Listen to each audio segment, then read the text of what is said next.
অফিসে যাচ্ছে, সিমরুল উত্তরায় যাচ্ছে, আর এখন বাজে 1টা। আল্লাহ তোমার হাওলা ফি আমানিল্লাহ। সাবধানে সাবধানেই যাবো ইনশাল্লাহ। হ্যাঁ মেসেজ দিয়ে দিব না। হ্যাঁ অর্ধ চাবি নিছ? সিমরন 25 তারিখে আসবো আম্মু, মামিও 25 তারিখে আসবো। ঠিক আছে ওকে।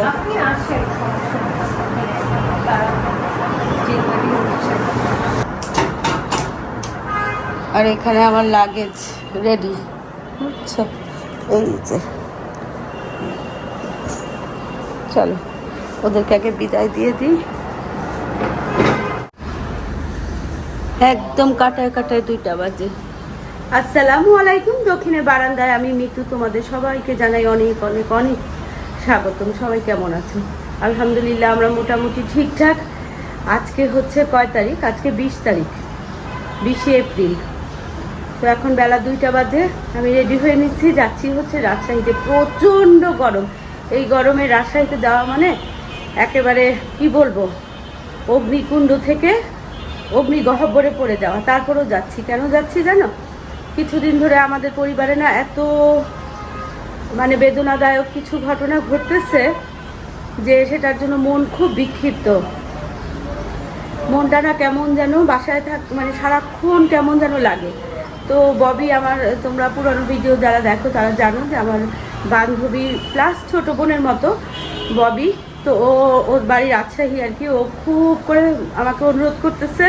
তো আমারও মনে হলো কি আচ্ছা যাই, তো গেলে হয়তো ভালো লাগবে। বাসা থেকে একটু বের হয়ে না অন্যরকম পরিবেশে গেলে মনটা হয়তো একটু ভালো লাগবে। তো মাসুদ আহমেদ, অরণ্য, সিমরন সবার সাথে কথা বললাম। সবাই অগ্নি, সবাই এক বাক্যে বলছে না না যাও, ঘুরে আসো। ঘুরে আসলে না তোমার ভাল লাগবে আর মনের ভারটা হয়তো কিছুটাও কমবে। এই হচ্ছে অবস্থা।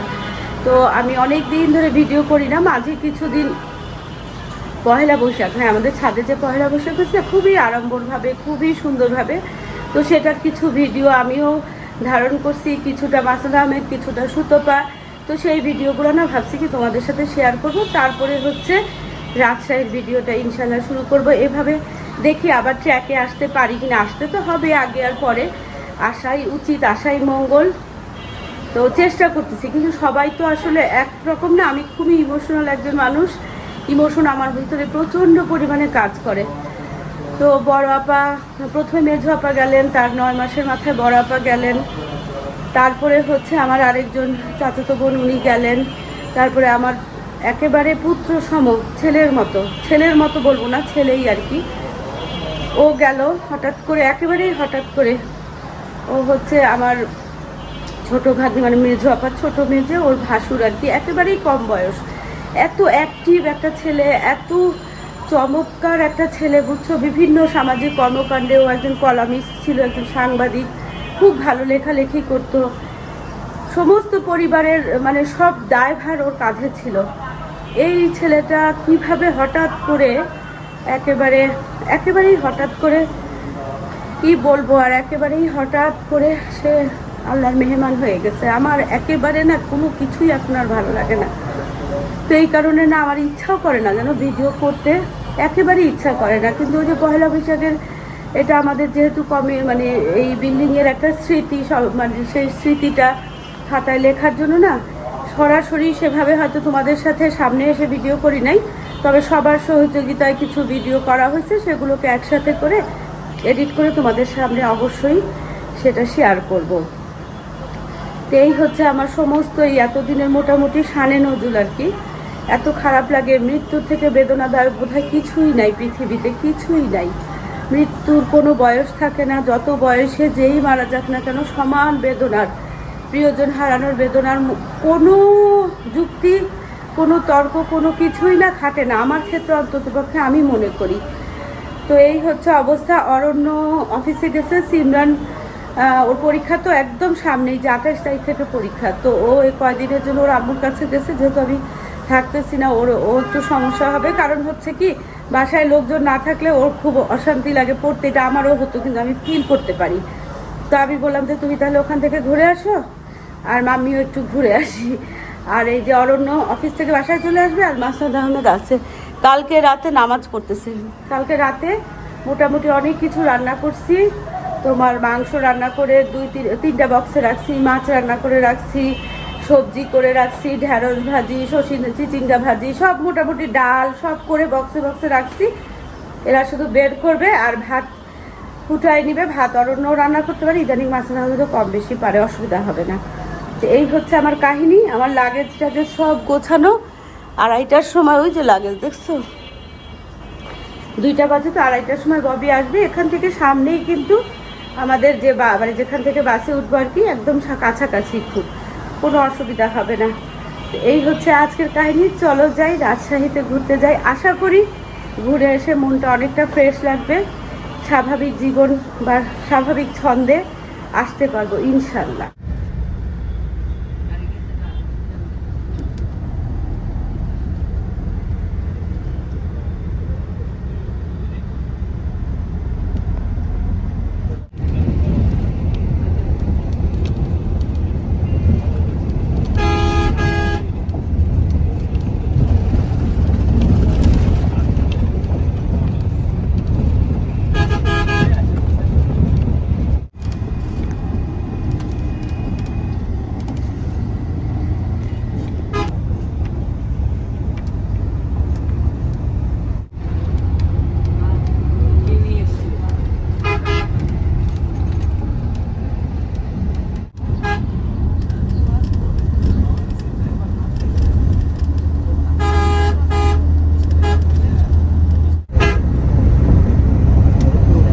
যমুনা ব্রিজ এক সময় কত জমজমাট ছিল হ্যাঁ, যখন নতুন হয়েছে না এই যমুনা ব্রিজ, তখন হাই রে কত মানুষজন। আমিও আসছি, আর এখন মনে হয় কি নিঃসঙ্গ। এখন যমুনা ব্রিজ পার হয়েই না, তারপরে স্টপ হবে, মিডল স্টপ। ববি আর আমি অধীর আগ্রহে অপেক্ষা করতেছি, পরোটা খাবো না ববি, চা খাবো, খিদা লাগছে দুইজনেরই। চলো আর একটু করে আলাদা করে চলে আসবো, মানে ওই মাঝখানে আর কি। তারপরে আরো 2.5 ঘন্টা রাজশাহী। ববি কি নাম, হাইওয়ে হোটেল ইন্ডাস্ট্রি। চল আমরা সিরাজগঞ্জের চলে আসছি, সবাই এখন নামবো।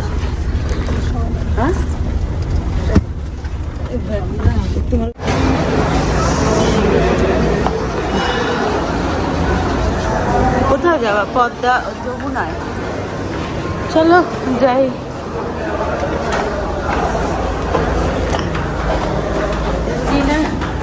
ছাড়তে 1.5 ঘন্টা দেরি করে ফেলছে, তার মধ্যে অনেকটুকু রাস্তা ঘুরে আসছে জ্যামের কারণে। না বাইপাসে আসে নাই, কালিয়াকৈরের মধ্যে দিয়ে আসছে। চলো ফ্রেশ হয়ে নিয়ে একটু কিছু খাই। পানি আনতে হবে। আচ্ছা চলো চলো আগে ওয়াশরুমে যাই।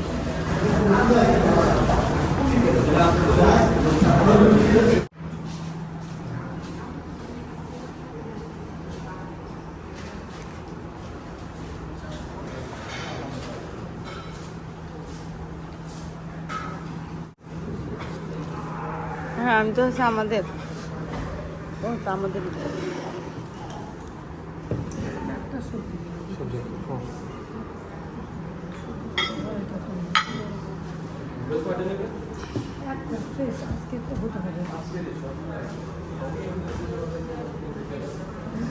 এই একটা ইয়ে যে কি 7 আপ দিও তো, ছোটবেলার 7 আপ দেখে খুব মনে হলো।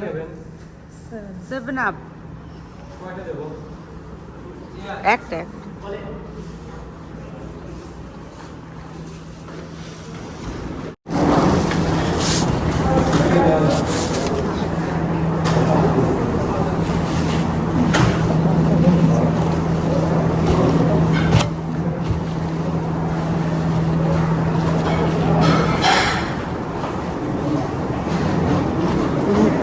একদম ফ্রেশ।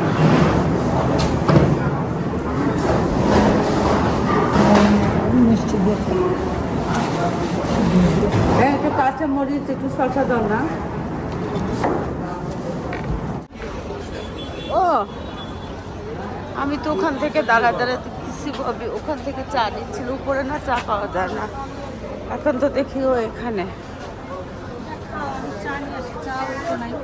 চলো চলো চলো এই ওখানে কি দুধ চা আছে ববি? ওখানে দুধ চা আছে, তাহলে দুধ চা খেতাম। বাস আবার আমাদের এখানে খেতে দিয়ে চলে যায়, তখন আরেকটা শান্তি না।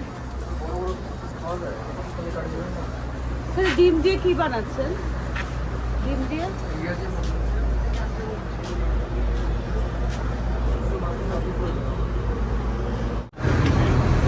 দেখো চাঁদটা না তোমাদেরকে জুম করে দেখাতে পারছি না, হাতের মধ্যে দই এই যে একটু দেখালাম। 7টা বাজে, ওইদিকে সবখানে দুধ চা। ববি পিছে পিছে আমি দৌড়াতে দৌড়াতে আসছি। রাজশাহী এই রাস্তাটা হচ্ছে ওর বাবার বাড়ির রাস্তা, বুঝছো? আমি এর আগেও তো একবার 2বার আসছি, একবার ওর সাথে আসছি, একবার আমি আর মাঝখানে আসছি। তো আমার তো ভয় ভয় লাগে, বুঝছো? খালি মনে হয় হারায় যাই নাকি। ববি আমি তো তোমাকে না দেখে ভাবছি হারায় গেলাম নাকি আমি। এটা খাও, তুমি চা নিবা না? না এটা আমি ইয়েতে বসে খাবো। চলো চা নাও যাবে না, এখানে খেতে হবে। চলো ওখানেই খাই আর কি। যদি বাস ছাড়ে ববি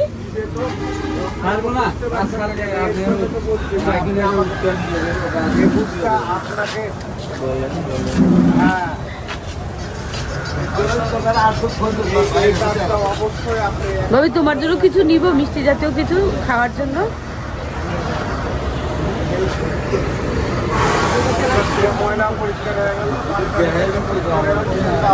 আমাদের বাস আর এই আমাদের হাইওয়ে।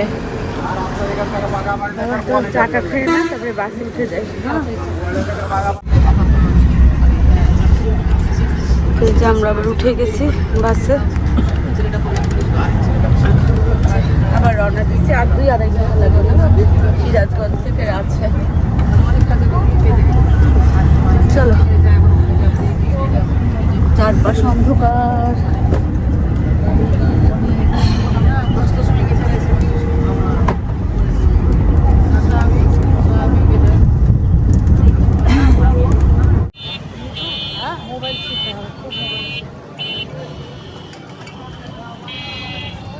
মনকে আসতে বলো, নিচে মনকে আসতে বলো।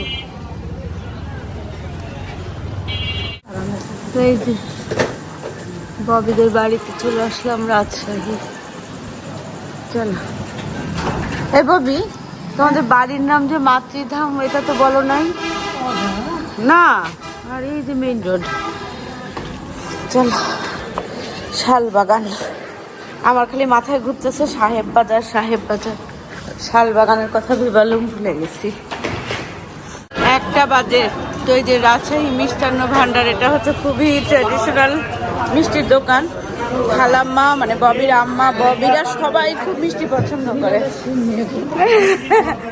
তো এই যে এখানে না মিলাদের তাবারক তৈরি করছে, এই যে নিমকি সিঙ্গারা। এভাবে একটা সিঙ্গারা খেতে দিবে না। আর এখানে হচ্ছে লাড্ডু, এটা হচ্ছে মিলাদের অর্ডার, মানে অর্ডারই এই বক্সের মধ্যে প্যাকেট হবে মিলাদের সিন্নি। আর এখানে আমি খালাম্মার পছন্দসই মিষ্টি নিচ্ছি। সারাক্ষণ ভিড় থাকে এই মিষ্টির দোকানে। দই বেশি মিষ্টিটা, বেশি মিষ্টি দই। তো কালকে রাতে যখন আমরা আসছি তখন বাজে হচ্ছে 10:15। তারপরে না ভিডিও কিছু করি না, সকাল থেকে উঠে খালামার সাথে, ববির একটা চাচি আছেন, ওনার সাথে আরও একজন চাচি আছেন, অনেক গল্প করলাম, নাস্তা খেলাম। তারপরে ববি আর আমি বাজারে গেলাম, বিলের মাছটা কেনা হলো, বোয়াল মাছ আর দেশি কই মাছ আর দেশি মুরগি, সেগুলো সব রান্নাও করা হয়ে গেছে। গোসল করে নামাজ কালাম শেষ করে এখন আসছি হচ্ছে মিষ্টি কিনতে, কারণ ববিরা সবাই ভীষণ মিষ্টি পছন্দ করে। কালকে আমি আসার সময় কিছু আনি নাই, ফ্রেশ মিষ্টি কিনবো, এই জন্য খালাম্মার পছন্দ, ববির পছন্দ, সবার পছন্দের কিনলাম। দুপুরে আসবে হচ্ছে বড় আপা, মানে আর খাবো না, ওই একটা সিঙ্গারা দিলে খেতে পারি। চলো ববির বড় আপা মেঝো আপা সবাই একসাথে দুপুরে খাওয়া দাওয়া করবো। কি ভিড় হয়ে গেছে মিনিটের মধ্যে দেখো। চলো আমাদের হয়ে গেছে। কত হয়েছে বিল? সিঙ্গারা মিলাতে সিঙ্গারা চায়ে তারপর চলো এগুলো রিক্সায় বসে বসে খাবো আমি। তো এদিকে সব প্যাকেট হয়ে গেছে। এর আগে যেবার আসছি না এখানে বসে মাসনাদ আহমেদ আর আমি খাওয়া দাওয়া মানে মিষ্টি খাইছি, আবার ববিদের বাসার জন্য মিষ্টি খাইছি। ওইবারে খালু আমাদের না খাসি জবাই করে আমার মাসনাদ আহমেদ তো জামাই মানুষ ওনাকে খাওয়াইছিলেন।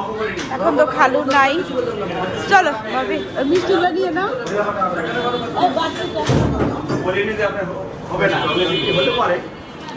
চলো আমাদের হয়ে গেছে চিকেন আর এই যে আমাদের পার্সোনাল গাড়ি। চলেন এই যে কই মিষ্টিগুলো কই?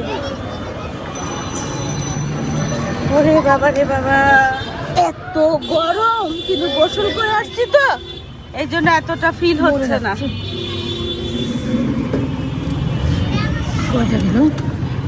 সব দিছে তো ঠিক মতো। তো চলো নতুন রাজশাহী দেখে বেশ ভালো লাগতেছে, তবে গরম বেশি তো, কিন্তু বাতাস আছে না ববি? ববি তো মুখ টুক সব বেঁধে দিচ্ছে এই যে। চলো এখন আমরা যাই, পরে আবার কথা বলতে।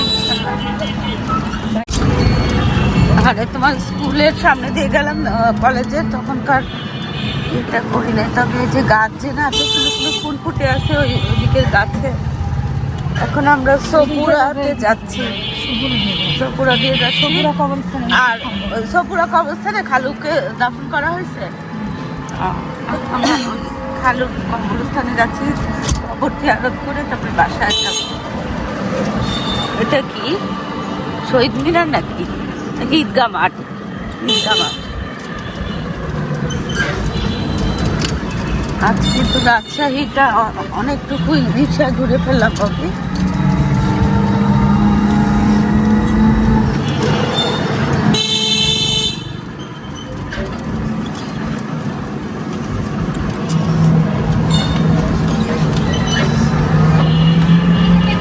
প্রশান্তি এই বাড়ির নাম।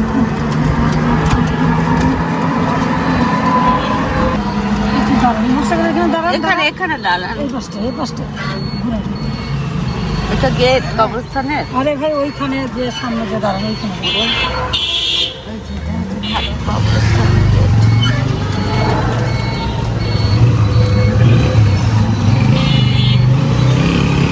এখান থেকে এই গাছের নিচে কি খালুর কবর?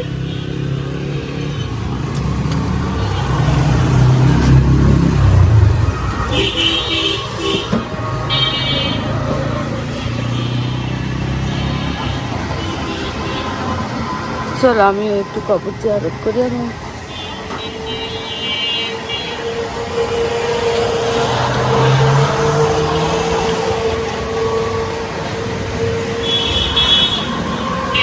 সারাদিন সকাল থেকে না ইলেকট্রিসিটি নাই, এখানে কাজ করতে আসছে। এখন এই জন্য ওখানে নেমে গেছি।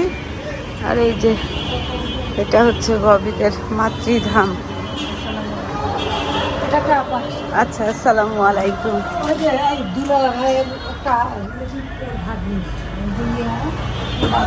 রান্না বান্না করছে তো?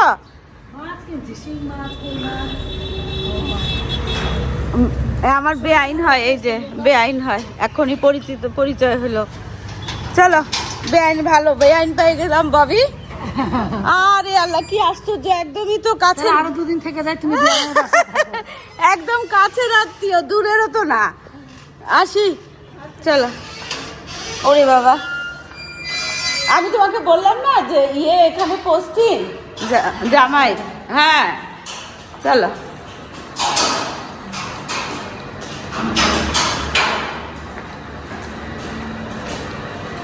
তোমাদের বাসায় যাবো?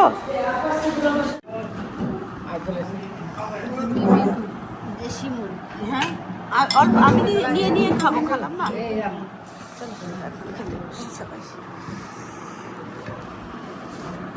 আচ্ছা আপনি বসেন, আমি নিয়ে খাবো, অসুবিধা নেই। ভালো হয়েছে। প্রেসার বেশি 130 হাতে 130 হয় না আমার। সব খালি ভাব করে দিকে সব